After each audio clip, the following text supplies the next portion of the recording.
بسم اللہ الرحمن الرحیم۔ اپنی بیٹیوں کو درج ذیل باتیں ضرور سکھائیں۔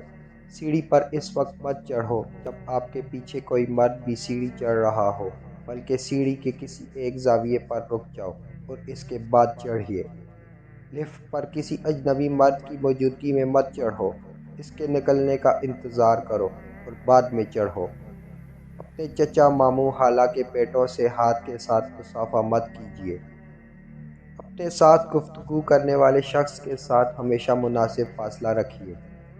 ہمیشہ کسی کے ساتھ معاملہ کرنے کی حد مقرر کریں، چاہے وہ کتنا ہی قریبی کیوں نہ ہو، اور اپنے وقار کا خیال رکھیے۔ سڑک پر اپنے دوستوں کے ساتھ مذاق نہ کریں اور سڑک کے آداب کا خیال رکھیں۔ جب کوئی ملنے آئے تو اسے توجہ دو، بڑے کا احترام میں کھڑے ہو جاؤ اور تھکے ماندے اور بوڑھے کو بیٹھنے کے لیے کرسی دیجیے۔ گلی محلہ کے سبھی مرد باپ کے سوا اجنبی ہوتے ہیں، اس لیے ان سے بلا ضرورت بات نہیں کرنی چاہیے، کیونکہ ہراساں کرنے والے ذہنی مریض ہوتے ہیں، چاہے وہ رشتہ دار ہی کیوں نہ ہو۔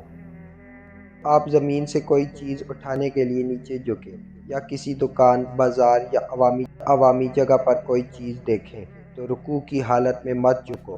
کوشش کرو بیٹھ کر چیز دیکھو، پھر کھڑے ہو جائیں تاکہ آپ کا پردہ یعنی ستر یا جسم پیچھے سے بے نقاب نہ ہو۔ اپنی پوری زندگی بس یا ٹیکسی میں بلند آواز سے بات مت کیجیے۔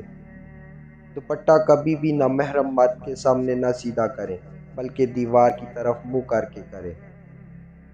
بس سٹاپ پر زیادہ رخ دیوار سائڈ کریں، صرف مطلوبہ گاڑی کی طرف دیکھنا ہو۔ سوزوکی کی فرنٹ سیٹ پر ڈبل سواری نہ بیٹھیں۔ اللہ ہم سب کی بہنوں بیٹیوں کا پردہ رکھے، آمین۔